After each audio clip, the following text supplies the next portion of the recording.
Bueno, el tema que vamos a ver hoy es procedimientos regenerativos con la membrana Creos Genoprotect. Entonces, bueno, sabemos que la enfermedad periodontal o la periodontitis es una enfermedad que afecta a la mayor parte de la población adulta. Es una enfermedad crónica, multifactorial y está asociada con biofilms. Su característica principal, como todos sabemos, es la pérdida de tejido periodontal de soporte, y esto se va a manifestar clínicamente a través de la pérdida de inserción clínica, y radiográficamente lo podemos observar como en las imágenes a través de la presencia de pérdida de hueso alveolar. Clínicamente también vamos a tener la presencia de huesos periodontales y sangrado al sondeo. Y bueno, sabemos de los esquemas que así es como podemos ver una encía sana, un surco sano, donde tenemos un epitelio de unión intacto. Sin embargo, ya cuando tenemos una enfermedad periodontal, sabemos que tenemos una migración del epitelio de unión, así como pérdida de nuestra cresta ósea. Ahora, ¿cuándo es un paciente susceptible periodontalmente? Hay dos factores importantes. Uno va a ser factores de riesgo que sean ambientales y otro van a ser factores de riesgo que van a ser genéticos o ligados al genotipo. Cuando nosotros tenemos esta exposición a factores de riesgo, aunado a esta predisposición genética, multiplicado por el tiempo en el cual ha transcurrido esta enfermedad, sabemos que entonces vamos a presentar efectivamente una enfermedad periodontal. Y en muchas ocasiones no solamente es controlar la enfermedad lo que va a ser un reto para el clínico, sino también tratar las secuelas de esta misma enfermedad. La enfermedad periodontal es entonces un problema de salud pública. Como les había mencionado, tiene una alta prevalencia y puede conducir a la pérdida dental si no es tratada adecuadamente o si no es tratada a tiempo. Conduce también a ciertas deshabilidades, como podemos ver en esta imagen, donde tenemos pérdida de la dimensión vertical. Afecta negativamente también a la clasificación, a la estética del paciente, y es una fuente de inequidad social por el rollo de la alimentación, por ejemplo, que afecta negativamente la calidad de los pacientes. Entonces, nuestro ideal es llegar al paciente antes de que tengamos una situación como la cual podemos ver en la radiografía de aquí abajo, donde realmente la situación es que este diente ya necesita ser extraído y este diente ya tiene un pronóstico bastante reservado. Entonces, nosotros tenemos que tratar de siempre de hacer un tratamiento adecuado, un tratamiento a tiempo, para evitar precisamente la extracción de los dientes. El doctor Amsterdam nos decía, la corrección o modificación de las deformidades creadas por la enfermedad puede ser mucho más complicada que la terapia en sí, que el control de la enfermedad, que el control del proceso de la enfermedad activa en sí mismo. Entonces hay algunas situaciones donde clínicamente ya vemos que hubo una pérdida dental y vemos las secuelas de esta enfermedad, como aquí podemos ver la pérdida de los tejidos blandos, y cómo intentaron solucionar este caso, sin embargo, no tuvieron un éxito clínico como tal. Y también se complica la situación. O podemos alcanzar a ver esto, que es un paciente también puramente periodontal, en el cual podemos ver las secuelas que deja la enfermedad periodontal, así como otro tipo de tratamientos que realizaban en el paciente. Entonces, se realizó una clasificación en la cual vamos a ver cuáles van a ser las secuelas estéticas del paciente periodontal. En esta clasificación ellos decidieron dividirlo en las secuelas, la localización, la extensión de las mismas y el tratamiento para poderlo corregir. Entonces, una secuela bastante importante de la enfermedad periodontal y que es muy común es la asimetría gingival o la recesión. Podemos tenerla, por ejemplo, de forma unitaria en un solo diente, o podemos tenerla múltiple o generalizada a toda la boca. Puede ser extendida simplemente al vestibular o a la parte interproximal o simplemente al interproximal, sabiendo que también estos van a ser los triángulos negros que frecuentemente el paciente se queja de ellos. En este caso, por ejemplo, el tratamiento recomendado puede ser una cirugía regenerativa o una cirugía mucogingival. Hay otro tipo de secuelas un poquito ya más complicados, como es la ausencia de papila o la ausencia de pestoneado. De igual forma puede ser unitario, puede ser múltiple, puede estar extendida a diferentes caras de nuestro diente o diferentes sitios.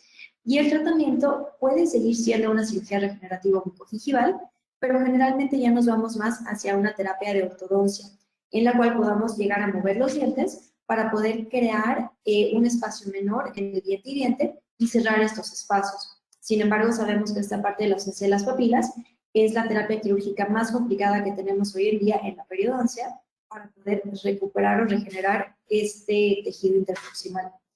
Otra secuela que también podemos alcanzar a tener son los diastemas. Y en esta parte, pues igual podemos hacer un tratamiento junto con el departamento de ortodoncia o una terapia restauradora. Pero sabemos que siempre vamos a tener una secuela estética en el tratamiento periodontal de nuestro paciente. Y hay que advertirle esto anteriormente al paciente para que el paciente esté preparado y no vaya a pensar que es algo negativo del tratamiento, sino simplemente es una secuela, como les mencioné. Entonces, ¿por qué queremos regenerar si sabemos que vamos a tener algún tipo de secuelas? Vamos a ayudar a los pacientes que fueron afectados por periodontitis a crear y a mantener una buena salud oral, a recuperar la función y la estética, y esto debe ser la meta de cualquier dentista o cualquier buen periodoncista. Con la finalidad de lograr esto, se han desarrollado a través de los años varias modalidades terapéuticas en respuesta a los diferentes grados de severidad de la periodontitis. El rol de los biomateriales que vamos a utilizar, el injerto óseo y la membrana, aunado a otros biomateriales, ha ganado significancia clínica y es ahora la parte integral de muchos protocolos. Debemos entonces de seleccionar meticulosamente los biomateriales que vamos a utilizar para estos protocolos de tratamiento, los cuales no solamente van a impedir que progrese la enfermedad, sino también, como les mencioné, tratar las secuelas, tanto de tejidos duros como también de tejidos blandos. Entonces, la regeneración en el campo de la periodoncia se va a dividir en dos grandes rubros, la regeneración periodontal y la regeneración ósea. Vamos a ver ambos campos el día de hoy. Sin embargo, lo primero que vamos a ver es lo que realmente nos gusta muchísimo como periodoncistas, que es la regeneración periodontal. Entonces, la regeneración tisular guiada, o RTG de sus siglas en inglés, es una técnica periodontal mediante la cual se procede a la restauración del hueso, el cemento y el ligamento periodontal a sus niveles originales o lo más próximo a ellos que se pueda, antes de haber sido dañados por esta enfermedad. El objetivo principal sabemos que es restablecer la anatomía y la función del periodonto que fue dañado por periodontitis. La teoría nos dice que tenemos que intentar regenerar el hueso alveolar, el cemento radicular y el ligamento periodontal. Y los defectos, en especial en la purgación, representan un reto para el clínico, puesto que tienen una anatomía mucho más compleja, la accesibilidad generalmente es limitada y la cicatrización también es más limitada, puesto que tenemos un área mucho más grande y más difícil de accesar, como les había mencionado. Entonces, debemos de realizar una técnica quirúrgica lo más meticulosa posible, seleccionar adecuadamente nuestros biomateriales para poder entonces restablecer la anatomía y la función del periodonto dañado por esta enfermedad. El primer caso que vamos a ver es un paciente masculino de 60 años de edad que fue referido al consultorio para terapia periodontal. En general cuenta con buena salud, tiene un historial familiar de periodontitis y en este paciente se tomaron registros fotográficos, clínicos y radiográficos. La queja principal en este caso no es una queja como tal. Esta es la desventaja que tenemos hasta cierto punto de la enfermedad periodontal, no duele. Entonces, muchas veces cuando nosotros nos percatamos que tenemos un problema periodontal es simplemente porque es un hallazgo radiográfico, ya sea por alguna evaluación general que se le hizo al paciente o por alguna radiografía que se le haya tomado al paciente por alguna otra cuestión. Y es momento entonces de intervenir y hacer un tratamiento adecuado en este paciente, haciéndolo consciente de este problema que tiene localizado a esta pieza dental. Dentro de la examinación periodontal hacemos nuestro sondeo y nos percatamos que tenía este paciente una profundidad de sondeo importante en la raíz mesial del diente 46, muy cercana al ápice sin llegar a ella. El diagnóstico que tenemos entonces es pérdida de hueso alrededor del ápice de la raíz mesial del primer molar inferior, como podemos ver en esta imagen clínica. Y nos van a llegar pacientes así. El mesial está perfecto, la verdad es que la zona de la furca está bastante íntegra y la zona de distal también. Simplemente la lesión estaba confinada a esta porción de la raíz mesial. Hacemos entonces nuestro tratamiento inicial, nuestra fase 1. Eliminación de placa enterobacteriana, eliminación de cálculo, profilaxis, corrección de la técnica de cepillado y enseñanza de las diferentes técnicas de aditamentos de higiene oral. En este caso en específico fue el hilo dental. Posteriormente hacemos el raspado del lizado radicular de los sitios que presenten bolsas periodontales y posteriormente hacemos la reevaluación de nuestro paciente. Sabíamos desde un inicio que este sitio iba a necesitar una terapia quirúrgica y en la reevaluación lo volvimos a constatar. Dentro del tratamiento quirúrgico lo que hacemos son incisiones intrasbucales y hicimos una única incisión vertical liberatriz hacia la cara mesial, respetando la papila lo más que pudimos del diente adyacente.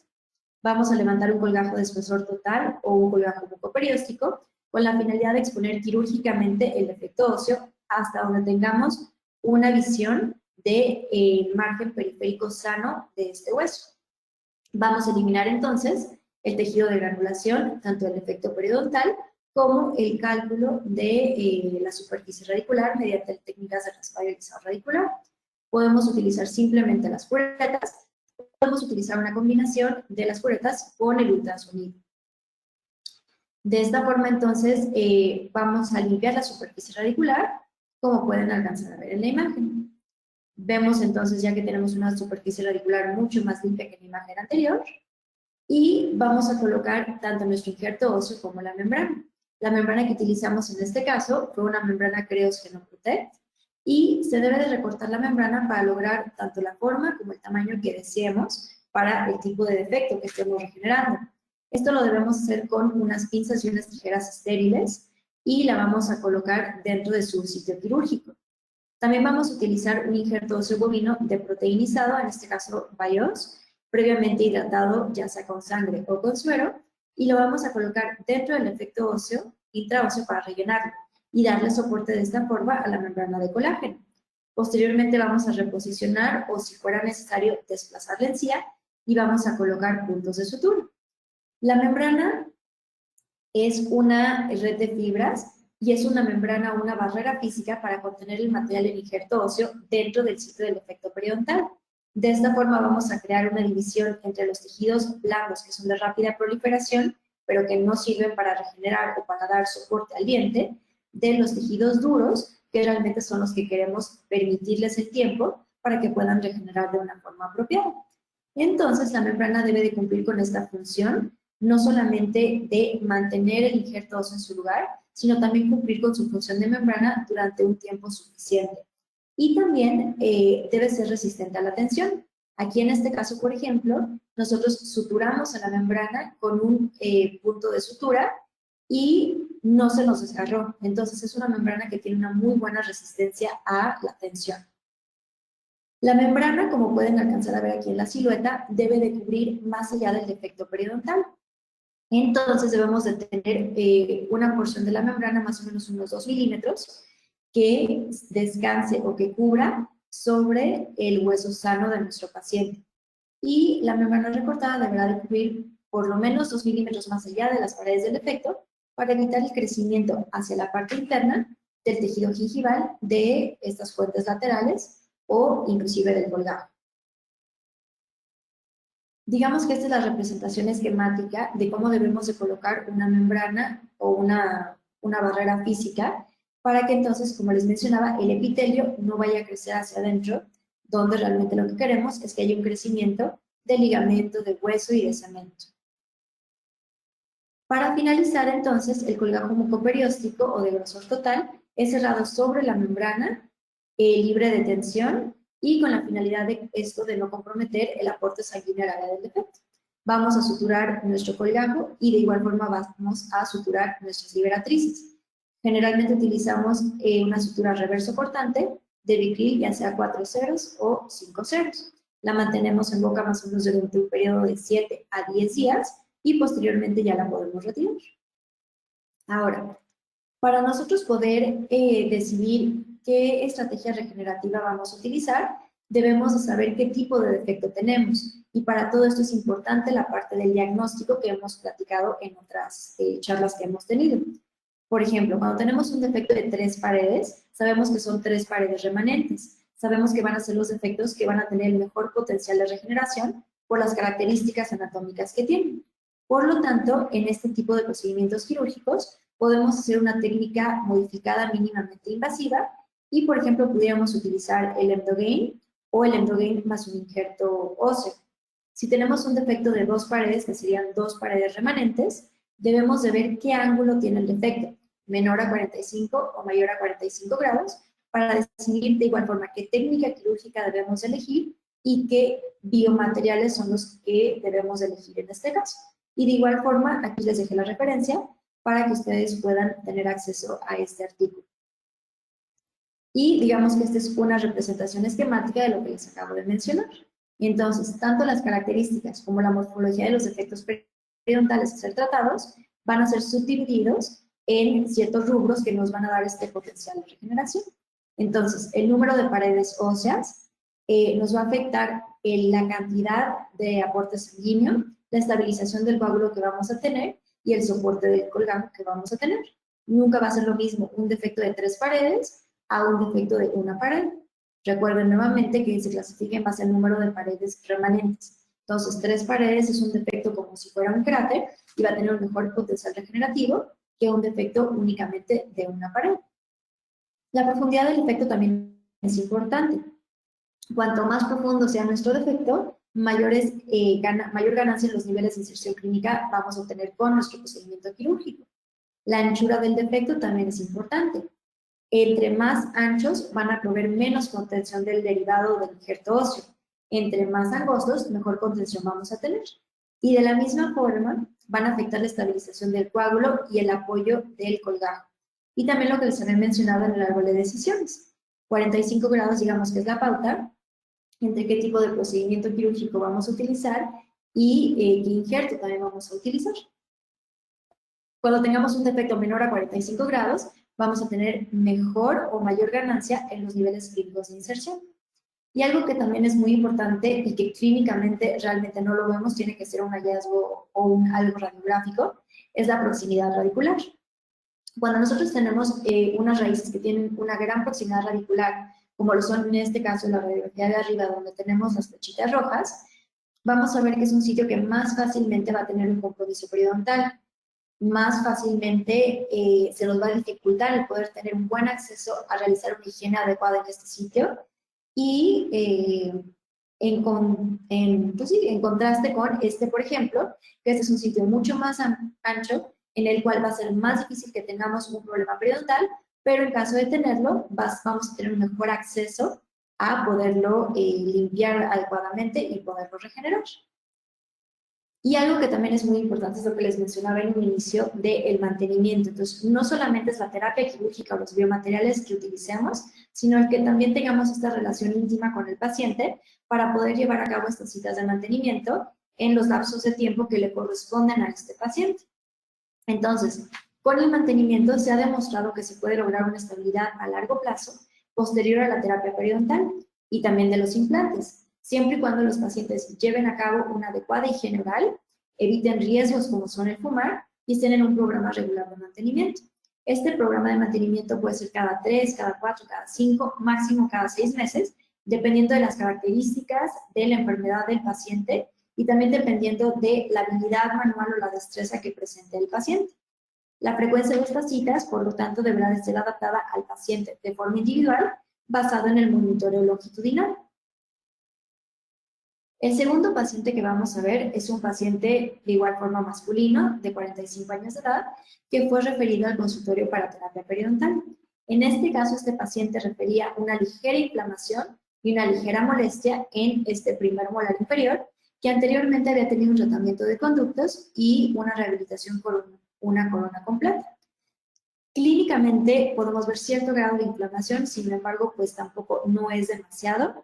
Y radiográficamente podemos ver que aquí se observa una zona radiolúcida, sin embargo también pues no es tan aparatoso como en otros casos.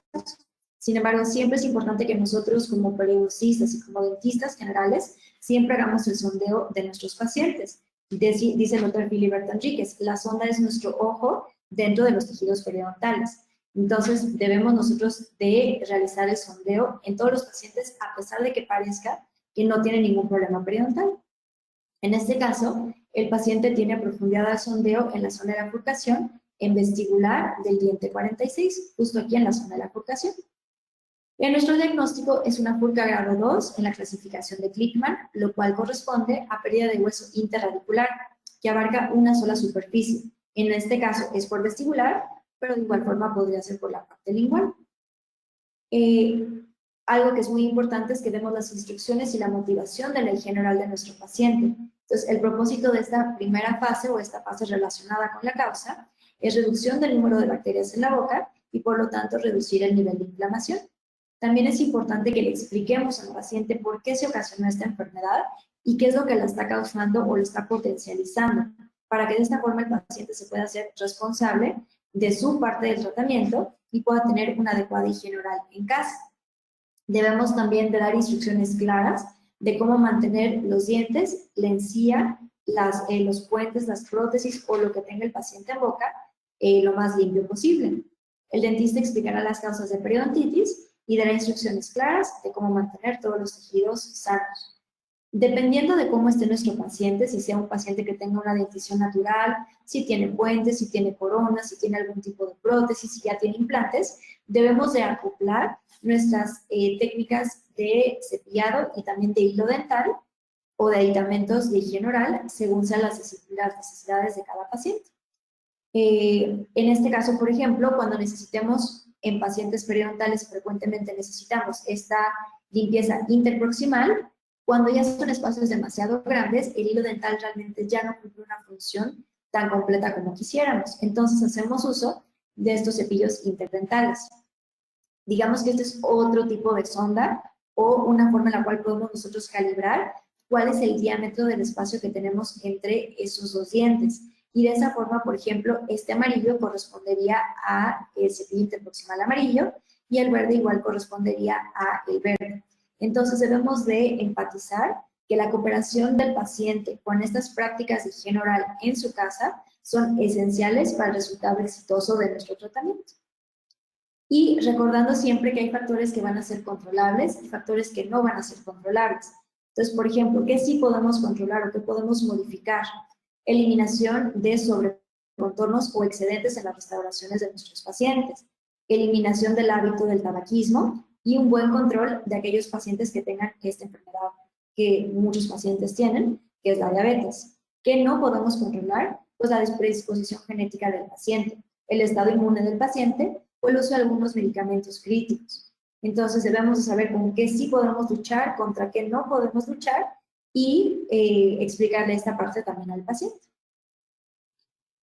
Como les había mencionado, la importancia de la fase 1, la fase relacionada con la causa, en la cual vamos a hacer la eliminación de placa y cálculo, el raspado, en algunos casos vamos a colocar flúor, hacer el raspado y alisado radicular, si se necesitan realizar extracciones, también las podemos realizar dentro de la fase 1, hacer interconsultas también con el departamento, por ejemplo, de prótesis o de operatoria, realizar el raspado y alisado radicular, y posteriormente a haber dejado un tiempo para que cicatricen los tejidos, se desinflamen y bajen las bacterias, hacemos nuestro periodontograma de reevaluación.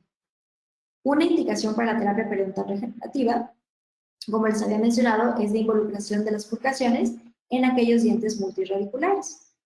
Aquí vemos a nuestro mismo paciente con nuestro colgajo elevado. Y la terapia periodontal regenerativa implica el uso de proteínas, con injertos óseos y membranas para reconstruir los tejidos que se han perdido a causa de la enfermedad y de las secuelas de la enfermedad. En este caso, optamos por no hacer incisiones liberatrices, simplemente hicimos una incisión intrasurcal y nos extendimos medio diente hacia mesial y medio diente hacia distal. Siempre que nosotros podamos evitar hacer liberatrices, va a ser una opción adecuada porque comprometemos menos el aporte sanguíneo a nuestro colgajo y va a ser más fácil la cicatrización.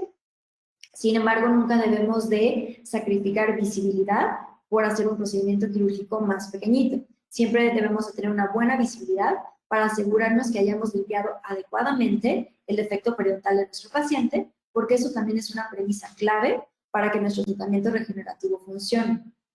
Después, levantamos un colgajo mucoperióstico con la finalidad de exponer quirúrgicamente el defecto, eliminamos el tejido de granulación del defecto periodontal, podemos también hacer una limpieza de la parte interna de nuestro colgajo, si fuera el caso en que se necesita, y realizamos una limpieza también de la superficie radicular.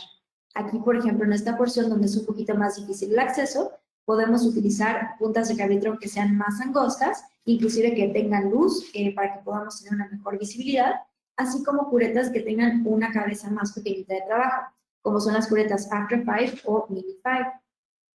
Aquí vemos un acercamiento entonces. Y volvemos a introducir la sonda de Neighbors simplemente para corroborar hasta dónde está la involucración de nuestra furcación y que no por la restauración o por los tejidos blandos no hayamos hecho una medición adecuada. Entonces con esto corroboramos que una vez que ya tenemos una visibilidad directa y no nos está estorbando, por ejemplo, el colgajo, podemos volver a corroborar nuestro diagnóstico inicial. Vamos entonces a recortar la membrana para lograr la forma y el tamaño deseado, nuevamente con tijeras y pinzas estériles, y la vamos a colocar en su lugar. Colocamos de igual forma el injerto óseo y al final vamos a colocar nuestros puntos de sutura y las suturas van a permanecer en su lugar, les digo, más o menos entre 7 y 10 días, dependiendo también de la regeneración y la cicatrización de nuestro paciente. La membrana la colocamos de esta forma, como si fuera un delantal, por decirlo de alguna manera. La sutura que colocamos fue una sutura suspensoria y mencionarle al paciente que esa sutura no la debe de estar jugando con la lengua, porque la lengua generalmente tiende a buscar estas superficies y estar como jugando con los puntos de sutura. Entonces, aquí podemos ver que la membrana realmente se adapta muy bien a nuestro efecto periodontal, no se me desgarró, tiene una alta resistencia mecánica aun cuando la suturé y tiene una excelente retención en la sutura. Aquí también pueden alcanzar a ver en la imagen cómo la membrana se va a rehidratar en segundos con la sangre del propio paciente y se va a adherir perfectamente bien a la forma del defecto. Esta versatilidad que tiene en su manipulación hace que también para nosotros el procedimiento quirúrgico sea más sencillo.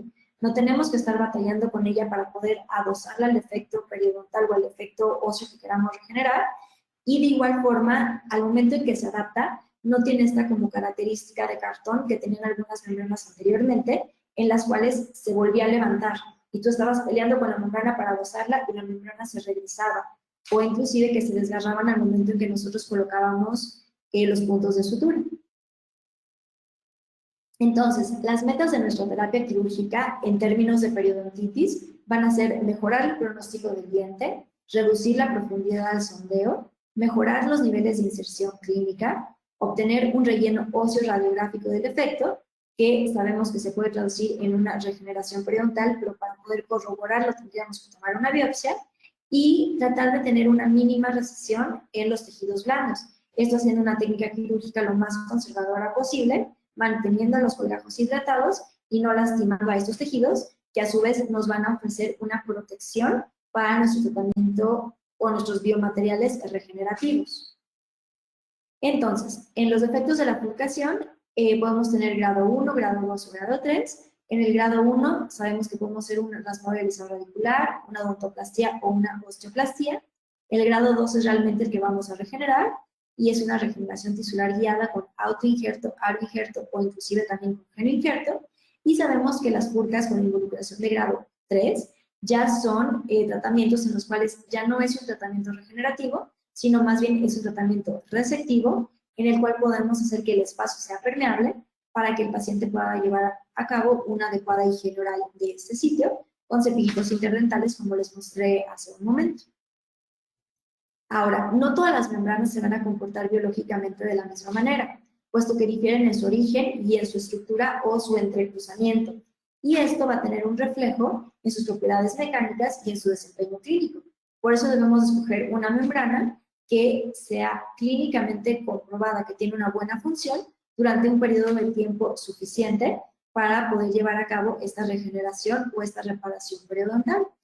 Las membranas que están hechas de colágeno han sido ampliamente utilizadas en odontología porque son muy biocompatibles y porque no hacen que el huésped tenga una respuesta a un cuerpo extraño, y también por la capacidad que tienen de promover la cicatrización de estas heridas periodontales. El colágeno, que es el material que les menciono que se utiliza para este tipo de membranas, es un tejido, bueno, es un componente que naturalmente nosotros tenemos en nuestro cuerpo.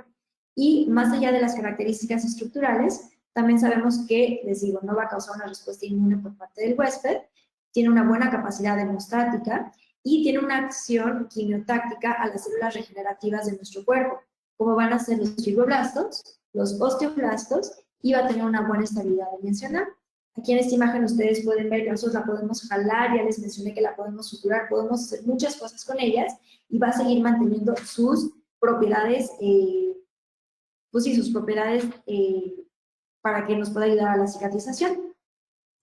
Esta membrana es utilizada como una barrera para la contención de injertos óseos durante el tratamiento de defectos periodontales, pero también lo podemos utilizar para aumentos de reborde o regeneración ósea guiada, y más adelante vamos a ver estos casos.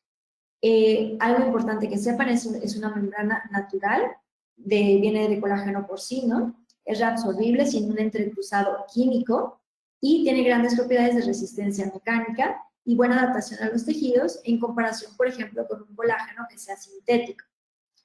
Está producida a partir de colágeno porcino, como les mencioné, utilizando procesos de manufactura controlados y estandarizados en facilidades de Estados Unidos, bajo controles veterinarios estrictos.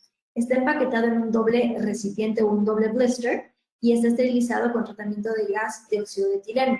Entonces, digamos que las únicas contraindicaciones que pudiéramos llegar a tener para utilizar esta membrana sería, primero que nada, un paciente que en la historia clínica nos mencione que tiene alergia a los materiales porcinos, o si el paciente llegara a tener alguna alergia a el gas de óxido de etileno, que es el material con el cual, o el procesamiento químico mediante el cual se esteriliza. Entonces, si no fuera cualquiera de esas dos situaciones, podemos utilizar esta membrana sin ningún problema. Les había mencionado, es una barrera natural de colágeno natural con propiedades de manejo excepcionales, como les he mostrado clínicamente, y está compuesta por una red de fibras entrelazada de elastina y de colágeno porcino altamente purificadas, lo cual van a hacer que la membrana tenga esta gran resistencia mecánica con la cual la podemos estirar, la podemos jalar, la podemos suturar, podemos poner tornillos, podemos poner tachuelas, podemos inclusive sujetarla con tornillos de cicatrización o tornillos tapa de los implantes y va a seguir manteniendo sus propiedades físicas y su estabilidad. Y una membrana o una barrera ideal deberá de contar con las siguientes características. Debe ser biocompatible, debe de tener una buena integración hacia el huésped, debe de tener un periodo de estabilidad suficiente para que pueda llevar a cabo su función. El manejo debe de ser fácil para nosotros los clínicos, debe de tener cierta permeabilidad, sí debe de pasar flujo sanguíneo para que esto pueda tener nutrición y pueda tener vascularidad, sin embargo no debe de permitir que pasen las células de tejidos blandos y debe de ser capaz de mantener el espacio y la estabilidad, como les mencionaba, durante un periodo de tiempo suficientemente largo para cumplir con su función. Entonces aquí podemos ver las propiedades mecánicas. Esta es la cajita en la que viene. Adentro de la caja viene un empaque o un blister y adentro de ese viene esta membrana. Algo que también es importante es que no tiene un derecho y un revés. Ambas caras las podemos poner hacia el defecto o hacia los tejidos blandos y vamos a lograr las mismas propiedades. Y aquí ya podemos ver la membrana humectada, en la cual podemos ver cómo descansa sobre las pinzas y de igual forma se va a adaptar sobre nuestros tejidos quirúrgicos. Las medidas que nosotros vamos a tener, digamos que es chica, mediana y grande, que va a ser 15 por 20, que es la que generalmente utilizamos para tejido, defectos periodontales, la 25 por 30, por ejemplo, si tuviéramos diferentes sitios con problemas periodontales en la boca, y dentro del mismo paciente, o por ejemplo la 30 por 40, que es la que generalmente yo utilizo cuando hago procedimientos de elevación de seno bilateral con ventana lateral. La parto a la mitad, utilizo un sitio para un lado y otro para el otro lado. Y bueno, aquí podemos ver una comparativa entre las diferentes membranas que tenemos disponibles en el mercado. La Creos está aquí, es de la casa comercial Nobel Biocare. El origen que les había mencionado es porcino. No tiene un entrecruzamiento químico, tiene un entrecruzamiento natural y más o menos su función va de 12 a 16 semanas. En esta tabla comparativa podemos encontrar todas las demás membranas que tenemos disponibles y también el periodo de tiempo durante el cual vamos a tener su función. Ahora, esta tabla está hecha en base a que no se expuso quirúrgicamente y no tuvimos ninguna complicación. Sabemos que si la membrana se expone quirúrgicamente antes de tiempo, pues entonces su efecto de barrera va a ser disminuido por la contaminación que pueda llegar a tener por bacterias, ¿de acuerdo? Y en conclusión de la parte periodontal regenerativa, la regeneración periodontal mediante diferentes abordajes quirúrgicos demuestra mejoras clínicas significativas en defectos intraóseos. Sin embargo, es necesario seleccionar la estrategia regenerativa adecuada y también los biomateriales adecuados para cada tipo de defecto y poder cambiar el pronóstico de los dientes a corto, a mediano y a largo plazo con resultados mantenibles a largo plazo. ¿Ok? ¿Y qué factores también nos van a llegar a afectar? Va a haber factores sistémicos y factores locales. Dentro de los factores sistémicos habíamos mencionado los que podemos controlar, el fumar. ¿Qué no podemos controlar? Pues la edad de nuestro paciente. Algunos medicamentos sí los podemos modificar, algunos no. Y también algo que es importante es la salud sistémica de nuestro paciente. Dentro de los factores locales, podemos controlar que el paciente tenga un buen aporte sanguíneo, que la herida tenga una buena estabilidad, revisar la anatomía del defecto para saber qué tipo de procedimiento es el más adecuado para ese tipo de defecto y el haber hecho un buen control personal de placa y seguirlo manteniendo a largo plazo después de haber hecho el procedimiento quirúrgico. Y eso también digamos que afecta a la parte de la regeneración ósea, que son otro tipo de procedimientos que podemos utilizar también con este tipo de biomateriales. La regeneración ósea guiada es una técnica de estimulación para la formación de hueso nuevo en áreas donde existen deficiencias, ya sea, por ejemplo, por algún traumatismo, por alguna extracción, por alguna patología, o simplemente por una agenesia dental, por ejemplo. Se basa en el uso de barreras o membranas físicas para evitar que las células del epitelio gingival y el tejido conjuntivo invadan las zonas que van a ser regeneradas. Hay algunos casos en los cuales sí vamos a necesitar estas membranas que tienen un refuerzo de titanio y que no son absorbibles. Sin embargo, vamos a ver casos en los cuales sí podemos hacer una regeneración ósea mediante el uso de estas membranas reabsorbibles. La regeneración ósea se utiliza más comúnmente cuando hacemos una extracción y una preservación del alveolo, después de alguna extracción dental. Sabemos que es ideal para nosotros como clínicos e ideal para el paciente realizar la extracción de un diente y hacer la colocación inmediata de un implante. Sin embargo, sabemos que a veces no tenemos las características quirúrgicas ideales para hacer la colocación o protésicamente no tendríamos un resultado satisfactorio a largo plazo, por lo cual en algunos casos tenemos que tomarnos un periodo de tiempo más amplio y hacer una preservación del alveolo para tener un mejor lecho quirúrgico para poder colocar nuestro implante dental. Entonces, por ejemplo, este paciente es un paciente masculino de 65 años de edad, referido al consultorio de igual forma para terapia periodontal y goza de buena salud. La queja principal es que refiere molestias en un molar inferior, así como movilidad. Hicimos una examinación periodontal en la cual radiográficamente tomamos esta imagen y podemos observar la gran pérdida ósea que presenta en este diente, que de igual forma ya había sido tratado endodónticamente y protésicamente. Pido entonces la tomografía y en la tomografía vamos a poder observar pérdida ósea alrededor del molar y en la tomografía también vamos a poder observar perforación de la pared lingual a consecuencia de la infección que presenta este paciente. Entonces, esta es la panorámica de nuestro paciente y esta es la tomografía. En este corte sagital podemos ver que realmente nuestro diente ya está completamente flotando en tejido de granulación, en tejido que está infectado, y aquí podemos alcanzar a ver esta perforación lingual. Realmente aquí vamos a hacer una extracción súper traumática, no hay nada que esté deteniendo a ese diente, más que un fibroblasto heroico por ahí remanente. Si nosotros no hacemos una preservación del alveolo, sabemos lo que va a pasar porque lo hemos visto en varios de nuestros pacientes. Vamos a tener un colapso tanto en el alto como en el ancho de nuestro proceso alveolar. Puede que no sea algo significativamente clínico en pacientes que gocen de muy buen hueso. Sin embargo, sabemos que hay otros pacientes en los cuales va a comprometer mucho el que posteriormente podamos hacer la colocación del implante. Entonces, siempre que nosotros podamos transformar el espacio interno del alveolo y regenerar en algunos casos las porciones faltantes, siempre va a ser un tratamiento de elección el hacer una preservación del alveolo. Entonces, ¿qué es lo que hacemos con este paciente? Con algún otro paciente que también podamos llegar a tener. Vamos a anestesiar a nuestro paciente, vamos a hacer una incisión, elevar un colgajo de grosor total, y este no era el caso porque evidentemente nuestro diente iba a salir con gran facilidad, pero podemos también realizar esta técnica quirúrgica de seccionar el diente para poder extraer dos raíces de forma individual. Y con esto hacemos el procedimiento quirúrgico menos traumático para el paciente y también lastimamos menos nuestro hueso y nuestra encía. Vamos a extraer las raíces y vamos a limpiar el alveolo. Esta parte es muy importante. Generalmente hay muchos dentistas que realmente nada más realizan la extracción y no van a limpiar el alveolo y dejan ahí fragmentos de tejido de granulación que pueden dar como consecuencia una infección posterior. Entonces debemos de limpiar el alveolo. Lo podemos limpiar con nuestras curetas y también existe una cucharilla que es como si fuera la cucharilla de Lucas, que tiene un borde cerrado que se las he enseñado en otras presentaciones, con las cuales nos podemos asegurar que estemos limpiando el alveolo de una forma adecuada.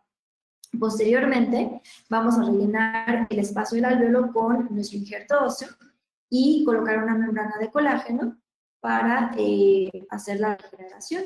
Entonces, les comenté, extrajimos el diente, colocamos el injerto óseo. En el mejor de los casos vamos a tener un alveolo íntegro. En los casos como les enseñé en mi paciente, pues vamos a tener una perforación en la tabla lingual o también pudiera ser en la tabla vestibular y con la membrana vamos a intentar sellar ese espacio y volver a darle la forma adecuada que debe tener nuestro proceso alveolar. El injerto óseo que nosotros vamos a colocar dentro de nuestro alveolo va a limitar un poquito el proceso de resorción hasta cierto grado. Sin embargo, sabemos que no son capaces al 100% de preservar el volumen por completo, pero sí lo podemos llegar a modificar.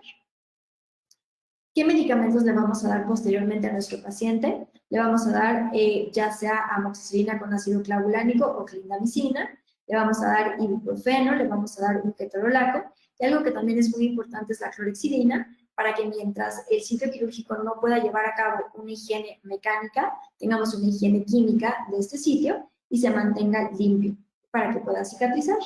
Posteriormente a haber hecho el procedimiento quirúrgico, vamos a tomar una nueva tomografía después de 6 meses y con esa tomografía podemos ver los cambios que realmente obtuvimos en nuestro paciente. Esta es una imagen clínica de este programa para ver las tomografías que anteriormente se llamaba Nobel Clinician, hoy es Nobel DTX Studio. Y entonces podemos ver que aquí está nuestro paciente, ya no tenemos esta perforación hacia la tabla lingual, podemos ver que tenemos una buena altura para posteriormente hacer la colocación de nuestro implante, y si fuéramos muy exigentes, aquí nos falta un poquito de hueso, que es la parte que les mencionaba que no podemos al 100% contrarrestar la naturaleza, pero podemos limitarla para que no nos vaya a hacer que no podamos colocar un implante posteriormente. Entonces, de esta imagen clínica anterior, lo que hicimos fue conseguir este resultado mediante esta membrana Creus Genoprotect y con el injerto óseo. Básicamente, lo que hicimos fue regenerar esta parte del alveolo y en la medida de lo posible, aquí no teníamos tabla ósea vestibular, entonces la regeneramos, como se muestra en este esquema, para que tuviéramos un poco más este perfil lo más natural posible y posteriormente entonces poder hacer la planeación o la simulación de la colocación de nuestro implante. Con este programa nosotros podemos simular la colocación del implante, podemos trazar el trayecto de nuestro nervio para respetar estas estructuras anatómicas importantes y podemos seleccionar qué tipo de implante en cuanto a su topografía y también en cuanto a sus medidas de diámetro y de longitud es el ideal para colocar en este tipo de paciente. O si nos hace falta un poquito más de injerto para poder hacer la colocación ideal de este tipo de implante. En este caso escogimos un implante convencional que era de 4.3 de diámetro, que es correcto para molares, y de 10 milímetros de longitud. Hicimos una cirugía convencional con un implante Nobel Active, el cual tiene un diseño para lograr una estabilidad primaria alta y que también tengamos una buena estética. Hicimos la colocación de nuestro implante y aquí podemos ver nuestro implante rehabilitado. El siguiente paciente que vamos a ver es un paciente masculino de 53 años de edad que fue referido al consultorio para terapia periodontal. De igual forma, tiene buena salud y tiene mordida abierta anterior. El paciente ya por su edad realmente no es tan grande, pero el paciente así lo sentía, no quería realizar un tratamiento de ortodoncia. La queja principal es que el paciente acude a la consulta por dolor al masticar en un diente, este diente lateral, que previamente había estado rehabilitado. Hicimos la examinación periodontal, mandamos estudios complementarios de diagnóstico, realizamos la fase 1 periodontal y en este caso, como sabíamos, y ahorita van a ver la imagen, que tenía un poste, que tenía un tratamiento de endodoncia, que tenía una corona, nosotros sospechábamos que el paciente tenía una fractura. Sin embargo, las fracturas hay muchas ocasiones en las cuales no se pueden alcanzar a apreciar ni radiográficamente ni tomográficamente. Por lo tanto, hacemos lo que se llama una cirugía exploratoria para corroborar nuestro diagnóstico y poder hacer el tratamiento. Ahora, algo que le digo mucho a los alumnos en la escuela, no es simplemente levantar el colgajo, corroborar el diagnóstico, volver a cerrar y conseguir lo que necesite. Es tener todos los materiales para cualquiera de los escenarios que se me pudieran presentar una vez que yo haya levantado el colgajo y haya visto qué es lo que está pasando en este sitio. Entonces, en este caso, nuestro diagnóstico era una probable fractura por cómo teníamos la situación clínica. Y aparte teníamos una lesión periapical. Igual tomamos entonces la tomografía y podemos alcanzar a ver pues, cómo estaba nuestro paciente en esta vista sagital. Corroboramos entonces el diagnóstico del diente fracturado una vez que levantamos nuestro colgajo, como pueden ver, y entonces evidentemente hay que hacer la extracción de este diente y vamos a hacer la preservación del alveolo porque realmente teníamos un defecto bastante grande y no podíamos hacer la colocación inmediata de nuestro implante. Entonces vamos a hacer la extracción y preservación de nuestro alveolo, regenerar la tabla vestibular que estaba perdida. 6 meses después podemos hacer la colocación de los implantes y 6 meses después podemos hacer la fase 2 de los implantes o una provisionalización y posteriormente rehabilitamos los implantes. Entonces, una vez que nosotros hicimos la extracción de nuestro diente y que limpiamos perfectamente bien nuestro defecto, esa es la situación clínica que teníamos. Entonces, teníamos un defecto, como les había mencionado, bastante grande.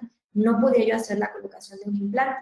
Entonces, voy a necesitar hacer este procedimiento de regeneración. ¿Qué tengo de bueno? Tengo una pared ósea hacia mesial y hacia distal que es bastante buena, sobre la cual yo voy a poder recargar mi membrana. Y adicionalmente la altura hacia palatino de mi pared palatina también es bastante buena. Entonces voy a poder anclarme en esta parte para poder hacer una regeneración con esta técnica, con una membrana reabsorbible, y sé que puedo lograr un buen resultado a largo plazo para poderle ofrecer un tratamiento exitoso a este paciente. Entonces, bueno, esta es otra imagen clínica de cómo estaba mi paciente. Hicimos esto, o sea, regenerar completamente la tabla vestibular, anclándome en la parte palatina que estaba con buenas condiciones y, como les mencioné, hacia mesial y hacia distal. Colocamos el injerto óseo previamente hidratado, ya sea con suero o con sangre, dentro de nuestro paciente y, en este caso, lo mezclamos con un poco de autoinjerto, que tomamos con un raspador de hueso que tenemos disponible en el consultorio. Entonces, hacemos esta mezcla, vamos a tener las mejores propiedades del gen injerto y las mejores propiedades del autoinjerto, con nuestras propiedades de osteoinducción, osteoconducción y osteogénesis, y lo vamos a combinar con las características ideales también que tenemos de la membrana Creosgeno Protect. La podemos llegar a hidratar y vemos cómo se hidrata fácilmente con suero, también la podemos llegar a hidratar con sangre, como alcanzan a ver aquí, y entonces vamos a hacer la regeneración de este sitio que nosotros teníamos comprometido. Y como les había mencionado, ambos lados pueden orientarse hacia el defecto, entonces no hay un derecho y un revés, todos los sitios pueden ser utilizados. Desplazamos entonces nuestro coleajo para obtener un cierre primario, y como era una zona estética anterior, el paciente nos había solicitado, con toda la lógica del mundo, un provisional. Entonces colocamos este provisional inmediatamente a la cirugía, y colocamos esta férula también para darle un poquito más de rigidez a este provisional. Y tenemos que seguir estos principios para entonces poder tener un procedimiento quirúrgico adecuado y exitoso. En la medida de lo posible debemos de tener un cierre primario. Debemos de tener que sea libre de tensión y que nos permita una correcta cicatrización y evitar el riesgo de que se pueda exponer la membrana. Debemos de tener una angiogénesis para promover el aporte sanguíneo y de esta forma no compactar demasiado el aporte sanguíneo, sino simplemente hacer como una presión suave, que la membrana nos permita tener un espacio mantenido para crear un nicho para que las células puedan diferenciarse y puedan crear hueso propio del paciente, y también debemos de tener estabilidad del coágulo para permitir el correcto desarrollo de estas células que se tardan más en cicatrizar. Y debemos de darle tiempo para que nuestro cuerpo pueda cicatrizar, para que el injerto pueda ser repuesto por células de nuestro cuerpo y que podamos tener una buena maduración de nuestros tejidos. Posteriormente esperamos otra vez estos 6 meses y tomamos una nueva tomografía. En esta nueva tomografía podemos ver que ya tenemos papila hacia mesial y hacia distal. El provisional sigue estando en una buena posición, y de igual forma con este entrado diagnóstico, con este provisional, vamos a hacer una valoración previa al resultado, vamos a comprender los objetivos del tratamiento, tengo suficiente cantidad de tejido blando, no necesito aumentar más o sí necesito un injerto de tejido conectivo, y vamos a confirmar nuestro diagnóstico, en este caso protésico. Y vamos a ver radiográficamente el llenado óseo que tuvimos en conjunto con la vista clínica y cómo ya se empiezan a conformar las papilas. Y en esta vista podríamos poner un poquito de injerto de tejido conectivo porque tenemos una ligera depresión, pero realmente tenemos una buena cantidad de tejidos blandos. Entonces, retiramos el provisional y mandamos a hacer entonces la tomografía. Podemos ver cómo teníamos el antes de la situación de nuestro paciente y cómo tenemos el ahora. Ya no tenemos esta lesión periapical y en la parte más coronal tenemos una muy buena cantidad de hueso de 9.2 milímetros, inclusive más de lo que teníamos anteriormente, para entonces poder hacer la colocación de nuestro implante. Siguiendo la anatomía de cómo debería de ir nuestro diente, hacemos nuestra guía quirúrgica para saber dónde debemos de colocar entonces nuestro implante. Entonces, hacemos un escaneo. El programa también nos permite sobreponer estas dos imágenes, la imagen tomográfica y la imagen clínica o el escaneo de cómo está nuestro paciente. Corroboramos efectivamente que tengamos un buen asentamiento. Y otro tip, si ustedes quisieran hacer la colocación de un injerto de tejido conectivo, aquí pueden ver la distancia que tienen entre el hueso y el tejido blando. Entonces aquí tendríamos una muy buena cantidad de tejido conectivo para poder hacer un injerto de tejido conectivo si así lo quisieran hacer. Y en este caso, como era un caso de alta demanda estética, entonces decidimos hacer una cirugía guiada y colocar un implante conical connection. El implante cónico original con una conexión de ajustado sellado y cambio de plataforma nos va a ofrecer una estética alta para un aspecto natural. Entonces aquí tenemos nuestras fresas y aquí tenemos nuestros reductores para poder hacer nuestra guía quirúrgica. Realizamos nuestra guía quirúrgica por medio del programa que les mencionaba que antes era Nobel Commission, ahora es CTX Studio, y otra ventaja que tenemos es que nos ofrece la posibilidad de que ya podemos nosotros mandar imprimir la guía quirúrgica a través de la casa comercial Nobel Biocare o lo podemos exportar para nosotros. Si tenemos una impresora en el consultorio o alguien que conozcamos la tiene disponible para nosotros, entonces podemos hacer la impresión de nuestra guía quirúrgica. ¿Cuál es la ventaja de hacerlo con una impresora que nosotros tengamos? La velocidad. Básicamente es la única ventaja que tenemos, porque realmente la guía quirúrgica que ellos nos ofrecen es de muy buena calidad y es un asentamiento perfecto. Si tuviéramos prisa, pues entonces lo imprimimos nosotros, hay que hacer el correcto asentamiento del anillo y podemos hacer entonces nuestro procedimiento quirúrgico con esta guía quirúrgica. Otra cosa que también es muy importante es que hagamos el asentamiento correcto de estos reductores que les había mencionado para que entonces no tengamos ninguna posibilidad o ningún margen de error al momento de estar haciendo nuestro fresado. Y las fresas que son para cirugía guiada tienen un vástago mucho más largo, que son de 10 milímetros de longitud.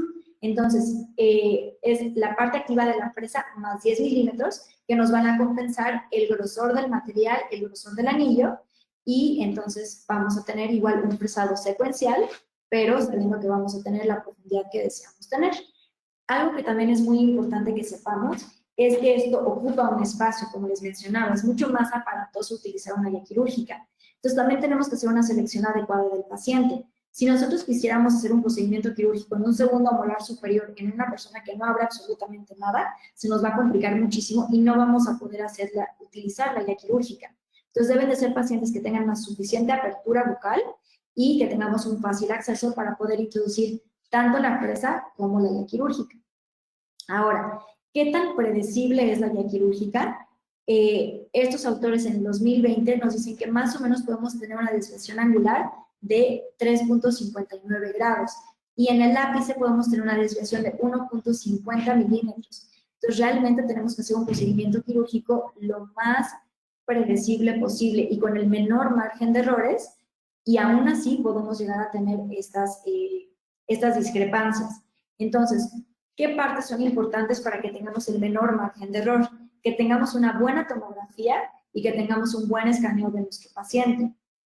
Que hagamos una producción de la guía adecuada, ya sea con el programa que les mencioné, con directamente la casa comercial Nobel o con otro programa que tengamos nosotros, y también que la impresión sea con una buena resina, una correcta impresión, una resina adecuada, una correcta estabilización de los anillos reductores, que tengamos una esterilización o una desinfección sin deformación.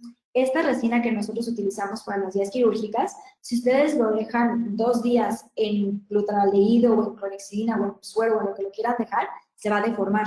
Entonces, más o menos el periodo de tiempo que tenemos que dejar en este químico desinfectante va a ser media hora antes de hacer su uso en la cirugía. Entonces, en algunas ocasiones anestesiamos, lo metemos al glutaraldehído, en lo que levanto el colgajo, en lo que extraigo el diente, en lo que hago, lo que tenga que hacer, se está esterilizando. Y ya después lo enjuago, muy importante, con suero, y ya después lo puedo colocar dentro de mi paciente. Y que también es importante cuando hacemos cirugía guiada, que tenga un asentamiento adecuado, ya sea en los dientes o en los tejidos blandos. Que el soporte, si es nada más tejidos blandos, también sea bueno. Que pongamos los anillos reductores y la complejidad del caso. No es lo mismo, por ejemplo, hacer un caso de un All-on-4 donde vamos a tener nada más tejidos blandos y que es más difícil guiarnos en una posición correcta, que a veces lo hacemos con la prótesis inferior y un registro de mordida, antes de estabilizarlo. No va a ser lo mismo, por ejemplo, que si tenemos un caso que tiene todos los dientes y falta un diente y tenemos muy buena estabilidad en todos los demás dientes. Entonces, todos estos son factores que van a repercutir en la precisión de esta guía quirúrgica. Y bueno, regresando al caso, hicimos nuestro fresado, a pesar de que lo estoy haciendo con una guía quirúrgica y a pesar de que lo chequé tomográficamente, me gusta siempre checarlo radiográficamente durante el transcurso de la cirugía. Entonces, estoy en una posición adecuada, no estoy cerca de ninguno de las superficies radiculares de los dientes de los lados y utilicé entonces el implante, como se había mencionado, Conical Connection, para poder hacer la rehabilitación de mi paciente. Como tuve muy buena estabilidad y tenía una buena cantidad de tejido blando, no utilicé un tornillo tapa, utilicé un tornillo de cicatrización, el cual protruye un poquito a través de los tejidos blandos y me empieza a dar este perfil pequeño de emergencia. Posteriormente vamos a hacer la rehabilitación de este caso. Primero colocamos un provisional con el cual vamos conformando los tejidos blandos, haciendo un poquito de presión hacia un lado, haciendo un poquito de presión hacia el otro, hasta que logramos perfectamente la configuración que queramos. Y algo que también es importante es desde un inicio ver el biotipo que tiene nuestro paciente. Si tenemos un biotipo muy delgadito, posiblemente sea más difícil de manipular y nos podríamos ayudar de un injerto de tejido conectivo.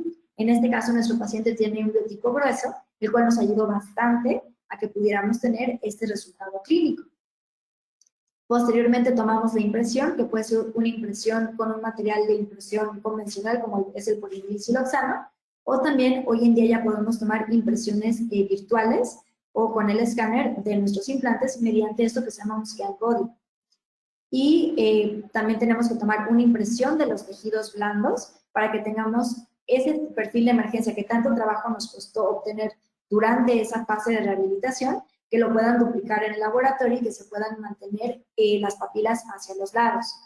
Tenemos entonces nuestro trabajo de laboratorio, vamos a tener nuestro aditamento y nuestra corona, posteriormente la vamos a colocar en nuestro paciente y vamos a rehabilitar entonces de esta forma a nuestro paciente. Entonces aquí ya tenemos nuestro caso rehabilitado con nuestra corona, nuestro aditamento y nuestro implante. Siempre que sea posible es preferible que tengamos restauraciones atornilladas, pero hay algunos casos en los cuales van a tener que ser restauraciones que sean cementadas, sobre todo en la zona estética por el perfil de emergencia que tengamos. En este caso, por ejemplo, hay que tomar radiografías para ver que no vayamos a tener ningún excedente de cemento hacia los lados de donde tengamos estas restauraciones, porque eso es lo que puede empezar a dar pie a que tengamos un problema de periimplantitis. Entonces debemos de tener un cementado de nuestra restauración lo más meticuloso posible, pero repito, siempre que pueda ser atornillado, es preferible tener este tipo de restauración. Y podemos entonces ver el resultado final de nuestro paciente. Sigue con su mordida abierta anterior, pero les mencionaba, el paciente no quería ortodoncia. Sin embargo, el paciente está contento con su tratamiento. Y hasta les podría decir que tenemos más grosor de encía aquí que en el diente natural. Pero bueno, son los resultados que tenemos clínicamente. Ahora, ¿en qué otro tipo de situaciones podemos utilizar esta membrana que nos ofrece gran versatilidad? En aquellos casos donde tengamos una comunicación con el seno maxilar.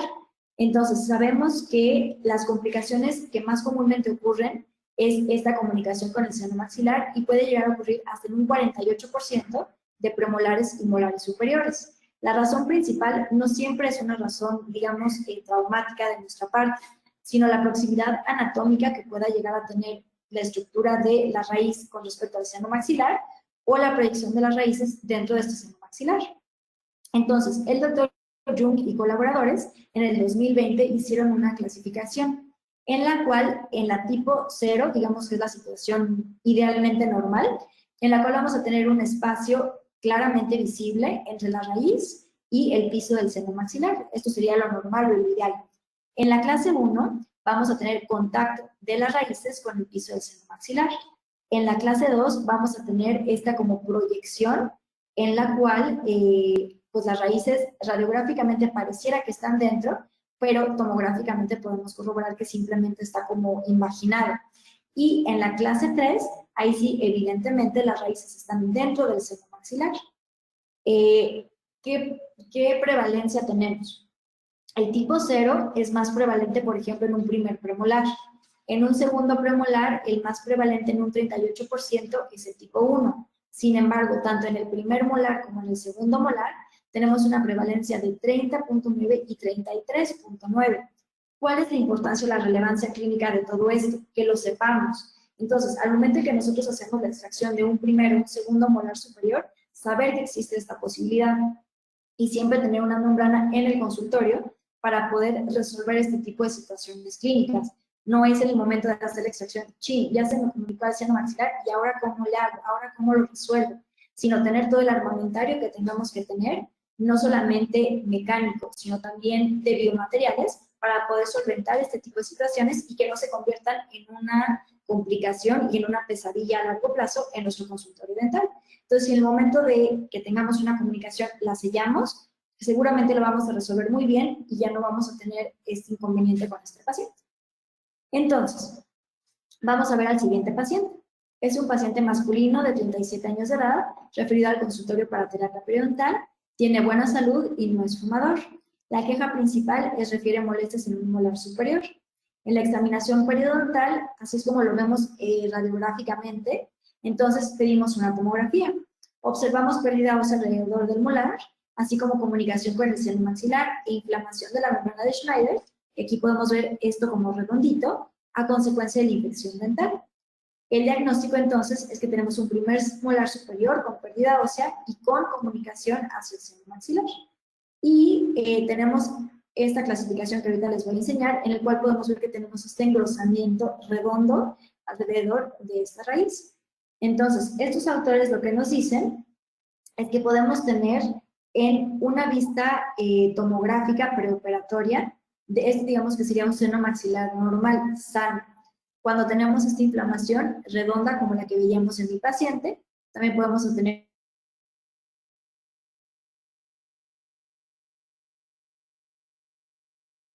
una apariencia irregular, podemos tener un engrosamiento de la membrana de forma diferencial, podemos tener una inflamación de esta membrana o este engrosamiento de forma completa. Cuando lo tengamos, que en el 100% de los casos el ostium va a estar obstruido. Entonces, eso es realmente lo importante. Cuando tengamos casos, por ejemplo, como este, es importante que no solamente hagamos un tratamiento periodontal nosotros, sino que también hagamos una interconsulta con el otorrino o el médico, digamos, de cabecera de este paciente, que lo va a referir como otorrino, para que podamos también hacer pues la resolución de este problema.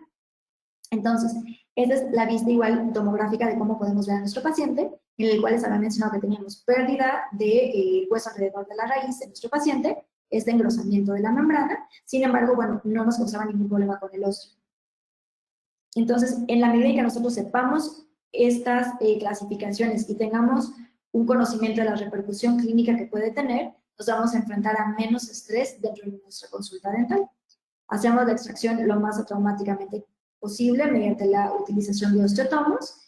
A veces eliminamos primero la restauración y después los dientes. Como les había mencionado, si este diente hubiera estado un poco más con mejores características en el hueso, lo puedo llegar a seccionar. Si no, pues simplemente hago la extracción atraumática de este diente y limpio perfectamente bien el alveolo.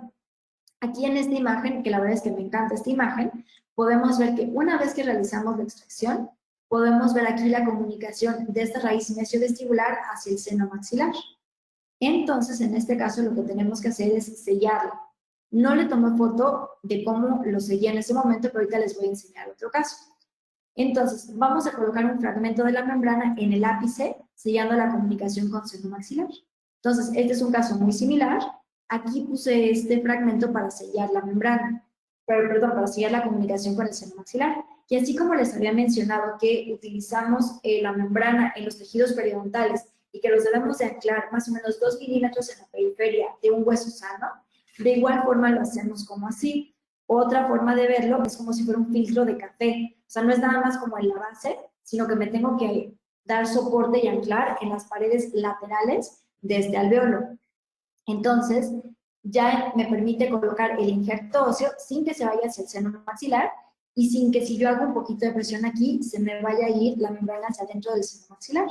Relleno perfectamente bien mi espacio con el injerto óseo y encima puedo colocar otra membrana. se puede conocer como técnica de sándwich. Entonces coloco el injerto óseo, coloco mi segunda membrana y regresamos entonces al caso y así es como se ve.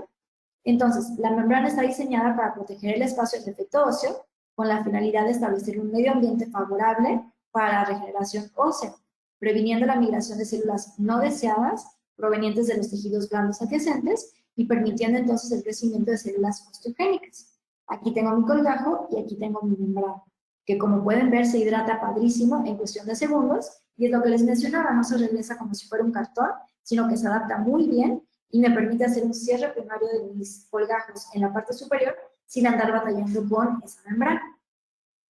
En esta imagen ya del postoperatorio podemos ver cómo se conservó el contorno de mi procedimiento quirúrgico, de mi regeneración, y aquí lo podemos ver clínicamente. Aquí entonces ya va a ser fácil hacer la colocación de mi implante y poder rehabilitar a mi paciente de forma integral. El último caso que vamos a ver es la resolución de lesiones periapicales. También para eso podemos utilizar esta membrana, que como les mencioné y como han podido ver en los casos clínicos que he presentado, tiene gran versatilidad en cuanto a su uso. Entonces, es un paciente masculino de 47 años de edad, referido al consultorio para terapia periodontal. Es un paciente fumador, muy fuerte, 2 cajetillas al día, y tiene un tiempo limitado para las consultas. Podemos ver la gran cantidad de placa que tiene, sin embargo, no tiene realmente gran cantidad de cálculo ni tiene gran cantidad de inflamación este paciente. Pero sabemos que también el hecho de que este paciente fume hace que se disimulen los estragos o las características clínicas de una enfermedad mental. No vamos a tener tanto sangrado al sondeo y no vamos a tener tanta inflamación como en un paciente que no fuma, por el efecto de la nicotina, por el efecto del alquitrán, que pueden llegar a tener los cigarros que utilizamos, tanto los cigarros electrónicos como los cigarros convencionales, ¿de acuerdo? Y la queja principal de este paciente es: me quiero arreglar mi boca, pero no dispongo de mucho tiempo. Tenemos una enfermedad periodontal generalizada, se observan secuelas de la enfermedad periodontal, que aquí tenemos todas estas recesiones en los tejidos, y es una enfermedad periodontal que no había sido tratada y tenemos un higiene oral deficiente. El diagnóstico periodontal de aquel entonces, con la clasificación, era una enfermedad periodontal generalizada y una lesión periapical en lateral superior que ya por el tiempo de evolución involucró al canino. Entonces pueden ver que el paciente evidentemente era un paciente periodontal. Podemos ver en la tomografía aquí la lesión que teníamos, la gran involucración de los molares que vimos en la otra imagen clínica, y esta es la lesión periapical del lateral que les había mencionado. Aquí vemos un poquito más hacia distal y aquí vemos el canino. Entonces, todavía no está perdido al 100% este canino, sin embargo, pues sí tiene una gran involucración. Y afortunadamente todavía no ha perforado la tabla palatina, pero estaba a poco tiempo de haberlo hecho. Sabemos que las vías de comunicación entre la pulpa dental y el periodonto son 3. El foramen apical radicular, los canales accesorios o laterales y los túbulos dentinarios. Entonces, a pesar de que evidentemente el canino no estaba involucrado, digamos, no tenía caries, no tenía ningún problema, por todas estas vías de comunicación, sabemos que este canino puede llegar a tener involucración y puede estar contaminado todo su sistema de conductos. Y aquí podemos alcanzar a ver de los estudios de Dedeus toda la diferente anatomía o topografía que pueden llegar a tener esos conductos radiculares. No es solamente un conducto, digamos, unitario principal y listo.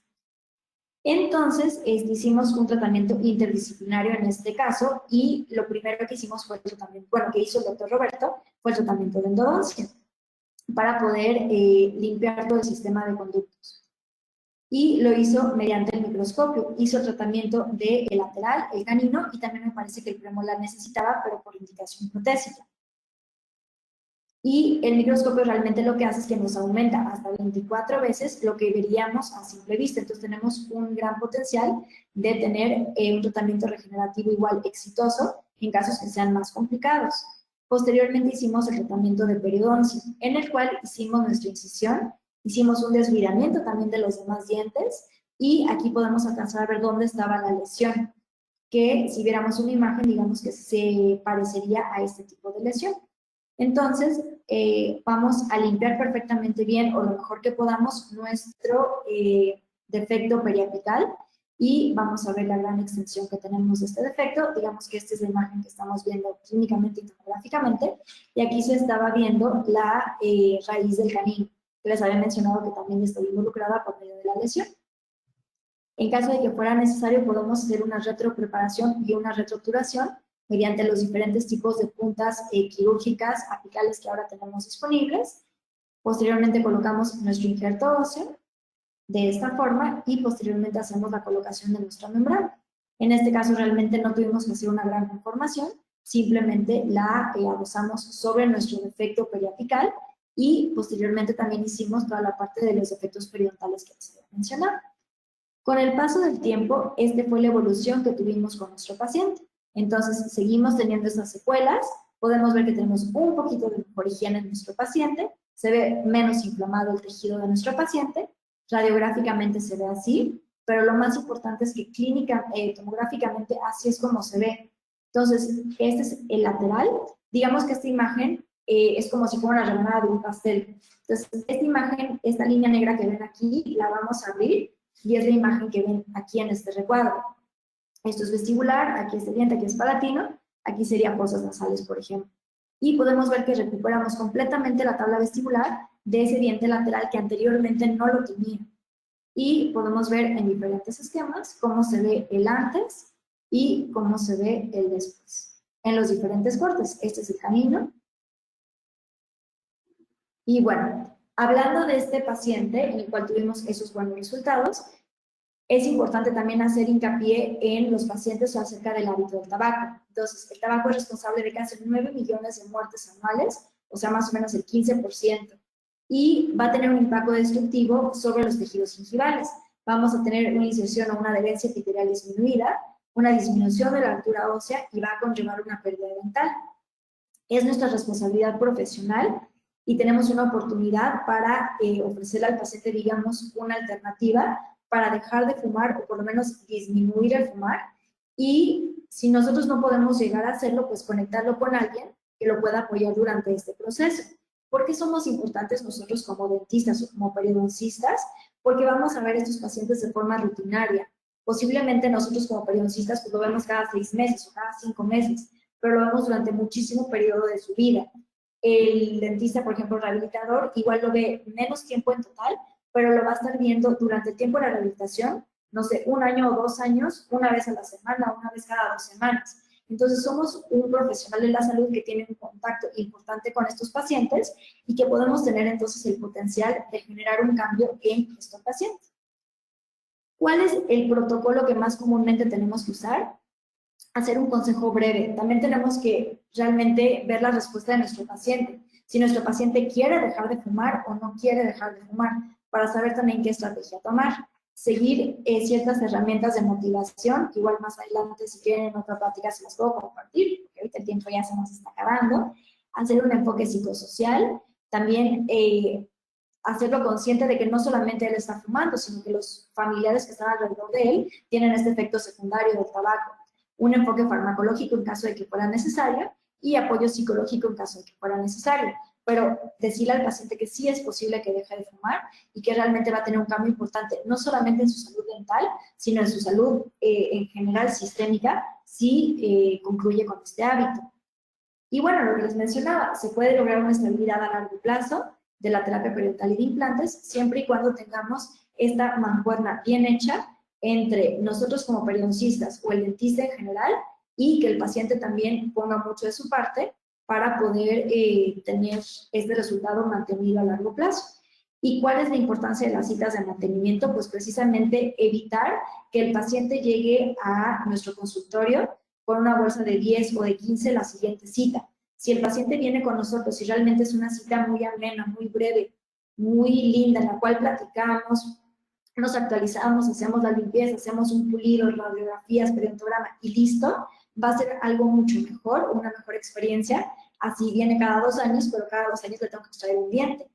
Y desafortunadamente sabemos que hay países como por ejemplo en Canadá, en Francia, en otros lugares donde tenemos más consultas dentales. Realmente en México tenemos muy pocas consultas dentales de rutina pues en nuestra población. Y bueno, en conclusión, la casa comercial nos dice, la innovación es nuestra pasión, pero lo que nos mueve es tu realidad. Y realmente es algo cierto. O sea, tiene una gran versatilidad la membrana, lo podemos utilizar en muchos casos. Es una membrana que es muy fácil de usar y que hemos visto a través de los casos que yo les he expuesto y que hemos visto de expositores de gran renombre de forma internacional, que tenemos resultados predecibles a largo plazo y que inclusive en estos sitios que hemos regenerado con esta membrana y el hueso, podemos hacer la colocación de implantes y estos pueden llegar a tener una vida a largo plazo con unas muy buenas características. Entonces, es una membrana que nos ha demostrado que tiene muy buenas características tanto de manejo como de comportamiento biológico para poderle dar a nuestros pacientes un tratamiento exitoso a largo plazo. Y algo que también como último les quiero mencionar es que deben de tener siempre como un checklist de qué es lo que tienen que hacer. Entonces, recuerden, la importancia de realizar un diagnóstico, de realizar un plan de tratamiento y de seguir una secuencia. Hacer una cirugía con experiencia, con juicio clínico, con buenos materiales y con una buena técnica quirúrgica. Proceder a rehabilitar a los pacientes. Entonces, hacer una correcta rehabilitación de los dientes de forma individual, pero también del paciente de forma global. Y no me canso de repetírselos, tener un buen seguimiento, un buen mantenimiento por parte de los pacientes. Y digamos que eso es todo por hoy. Si tienen alguna duda, ahora es tiempo de preguntas y respuestas.